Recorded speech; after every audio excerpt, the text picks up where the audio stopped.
Hello friend, कैसे आप लोग। एग्जाम्स योद्धा यूट्यूब चैनल पर आपका स्वागत है। ठीक है, चलिए आज हम लोग स्टार्ट करते हैं चैप्टर 7 चायर बुक का। ठीक है, जिसका नाम है संस्कृति कर झगड़ा। ठीक है, संस्कृति का झगड़ा। तो चलिए स्टार्ट करते हैं। कहानी इस प्रकार से है कि यह कहानी आर्य और अनार्य संस्कृति पर आधारित है, जिसमें आर्य संस्कृति को मानने वाले स्वयं को श्रेष्ठ एवं अनार्य संस्कृति को अपनाने से निम्न मानकर विवाद को जन्म देते हैं। कहानी जो है वो सभ्यता का जड़, संस्कार एवं संस्कृति और संस्कृति का जड़, ठीक है, व्यक्ति का है। जैसे रहन सहन, व्यवहार, विचार होता है, ये सब चीज़ कहानी से हम लोग का पता चलता है। कहानी स्टार्ट होता है इस प्रकार से कि 3 प्रकार के मानव जातियों का उद्भव एवं विकास पाया जाता है। ठीक है, जैसे ऑस्ट्रेलियन, मंगोलियन, द्रविडियन, तीनों अलग अलग भौगोलिक वातावरण में विकसित हुई। इनका रहन सहन, लालन पालन, ढंग ढांचा भी अलग अलग पाया जाता है। भारत में भी इस प्रकार 2 तरह की संस्कृति का विकास हुआ। पहला संस्कार और संस्कृति का अगर हम बात करें तो प्राकृतिक वातावरण, पहाड़ों, वनों, झरनों के माध्यम से, जिनमें प्राचीनतम या परंपरागत पद्धति थी, यही यही यादी संस्कृति कहलाया, जिसे अनार्य कहा गया। इसे ही सनातन पीढ़ी कहा गया। ठीक है, और दूसरा संस्कार या संस्कृति जो है वो मैदानी भागों, समतल मैदानों में, इसमें नवीनतम या आधुनिक, ठीक है, या आर्य कहलाए, या नावा पीढ़ी या नावापंथी कहलाए।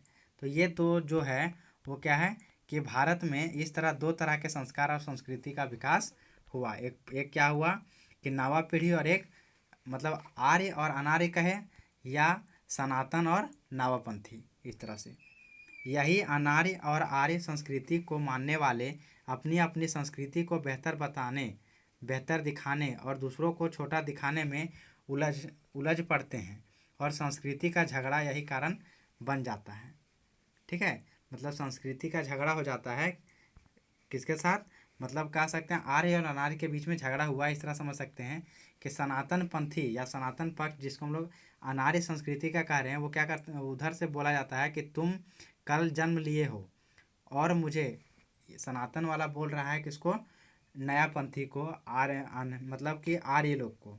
अनार्य संस्कृति बोल रहा है आर्य संस्कृति को कि तुम कल जन्म लिए हो और मुझे आँख दिखाते हो, हमसे ही सब कुछ सीखे, हम रहते तो तुम्हें कोई जानता तक नहीं। ठीक है, मेरे किसी भी चीज़ को तुम ठीक रहने नहीं दिया। तो नावापंथी बोलता है तुम बड़े हो, मैं कहाँ कह रहा हूँ कि तुम छोटे हो, लेकिन इतना कहता हूँ कि तुम होश में आओ। दुनिया कहाँ से कहाँ पहुँच गया और तुम अब भी जंगल के भीतर ही हो। तब सनातन पंथी कहता है चाहे कितना भी छटपटा लो, मेरे बिना तुम्हारा कल्याण नहीं है, मेरे बिना तुम्हें शांति नहीं मिलेगी। मैं जितनी शांति से रहता हूँ तुम सपनों में भी नहीं रह सकते। रुपया पैसा, धन संपत्ति, पिन्ना ओढ़ना, गाड़ी घोड़ा, सब कुछ आगे हो सकता हो तुम आगे हो सकता तुम आगे हो सकते हो, हवा में उड़ सकते हो, पानी के अंदर तैर सकते हो, लेकिन मेरे जैसा सुख और आनंद तुम कभी नहीं पा सकते। तुम सब दिन हाय हाय करते रहोगे। तब नावापंथी कहता है तुम अपनी सारी चीज़ों को, बुद्धि ज्ञान को बेच दिए हो। तुम्हें अपनी चीज़ों के प्रति कोई आकर्षण नहीं रह गया। मुझे देखकर, दूसरों को देखकर, दूसरों की चीज़ों को देखकर उसे हथियाने लगे हो, अपनी चीज़ों को भूलता जा रहे हो। ठीक है, तब सनातन पंथी कहता है देखिए, 2 के बीच में लड़ाई हो गया और इस तरह से बात विवाद हो रहा है। तुम मुझे उल्टा सीधा समझ रहे हो, ठीक उसी तरह जैसे यहाँ के आदिवासी मुंडा, मांझी, महतो, कोल, उरांव सबको उल्टा समझाकर उसकी जमीन हथिया लिए हो। मुझे पता है तुम मुझे लूटे ये और लूट रहे हो। बोल रहे का तुम मुझे लूटे थे और मुझे लूट रहे हो। तब नावापंथी कहता है मेरे बुद्धि ज्ञान तुमसे कम है, मैं तुम्हारा छोटा भाई हूँ। देखिए नावापंथी क्या बोल रहा है सनातन को कि मेरा बुद्धि ज्ञान तुमसे कम है, मैं तुम्हारा छोटा भाई हूँ। तुम्हें यह देखना चाहिए कि तुम्हारा छोटा भाई किस रास्ता पर चल रहा है, वो ठीक है या गलत। तो सनातन पंथी कहता है ये सोचने लगा कि मेरा छोटा भाई मुझे डांट क्यों रहा है, वो हमसे ताकतवर क्यों होता जा रहा है। तब नवापंथी बोलता है तुम धीरे धीरे अपना रहन सहन, खान पान, रीति रिवाज, पर्व त्यौहार सब छोड़ते चले जा रहे हो। तुम अब मेरी देखा देखी करने लगे हो और मेरे ही क्रियाकलाप अपनाने लगे हो। तुम्हारा कर्मा, परब, सोहराय, सरहुल, टूसू सब नरम पड़ चुके हैं, केवल नाम भर या नियम भर बचा है। बताओ सही है या गलत? मुझ में और तुझ में ये अंतर है। ठीक है, तो ये समझाता है नवापंथी कि सनातन पंथी और नवापंथी में क्या अंतर है। तो देखिए कि इधर देख सकते हैं, एक तरफ है नाम सनातन पंथी, दूसरा तरफ है नवापंथी। तो हम कह सकते हैं इसमें क्या दिया हुआ है कि एक तरफ बोल रहे हैं कि सनातन पंथी का चाल जो है सो धीमा है, तो उधर तेज चाल है। अवसर नहीं देखने वाला तो नवापंथी को बोला जाता है अवसर देखने वाला। धर्म पर विश्वास करने वाला, एक तरफ है कर्म पर विश्वास करने वाला। प्रमुख नीति राजशाही, शांति और प्रमुख, तो नवापंथी का प्रमुख है जनशाही, जनता शक्ति, जनशक्ति। तो सनातन पंथी का जो बोलता है कि हम आराम, चैन, मोक्ष की खोज करते हैं, तो नवापंथी कहता है आराम, चैन, मोक्ष की खोज नहीं करते। तब नवापंथी बोलता है तो वास्तविकता ये है कि तुम्हारे बिना ना तो मैं हूँ और ना मेरे बिना तुम हो। अब दोनों बोलते हैं कि ना तुम्हारे, नवापंथी बोलता है सनातन पंथी को कि ना मैं तुम्हारे बिना हूँ ना तुम मेरे बिना हो। तब सनातन पंथी बोलता है कि तुमने तो दुनिया में आग लगा रखा है, ज्ञान और विज्ञान का ढोंग करके दुनिया को बर्बाद करने में लगे हो। मैं शांति प्रिय, तुम अशांति प्रिय, तुमसे मेरी दोस्ती नहीं हो सकती। तुम्हारे कारण नक्सलवाद, उग्रवाद पैदा हुआ। तब नवापंथी बोलता है जिस नक्सलवाद का दोष तुम मुझे दे रहे हो वो तुम्हारी उपज है, तुम्हारी सामाजिक कुरीतियाँ, ऊंच नीच, गरीब अमीर, ठीक है, बाहरी भीतरी का संघर्ष का परिणाम है। नक्सलवाद इसे कभी सही ढंग से निपटने की कोशिश नहीं की जाती, उल्टे प्रशासन और पुलिस का जुल्म बढ़ता चला जाता है।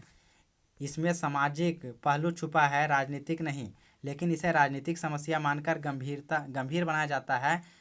इसका समाधान सामाजिक और आर्थिक रूप से हो सकता है। ठीक है, तब सनातन पंथी बोलता है भाई नवापंथी, तुम्हारा विचार तो मुझे पसंद लगा, किंतु मैं यह बता दूं तुम्हारे पीढ़ी को गुमराह किया जा रहा है।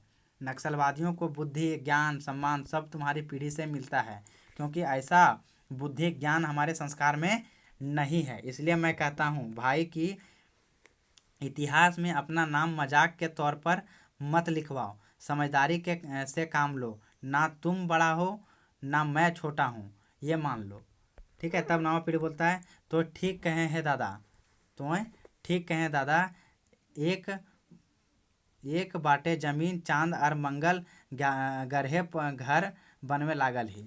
मतलब क्या बोलते हैं कि तो ठीक कहे हैं दादा, एक बाटे जमीन चंदर और मंगल ग्रह पर घर बनवे लागल है। ठीक है, मतलब आगे लिखते हैं कि आकाश अंतरिक्ष रखो ही और फैर जाति धर्म के झगड़ा लड़ा ही, ईटा ठीक बात नखे हमीन के विचार करे चाहिए। ठीक है, बोलते हैं कि जमीन बांट के, ठीक है, आकाश अंतरिक्ष को रख के फिर जाति धर्म को झगड़ा लगा करके, ये सब ठीक बात नहीं है।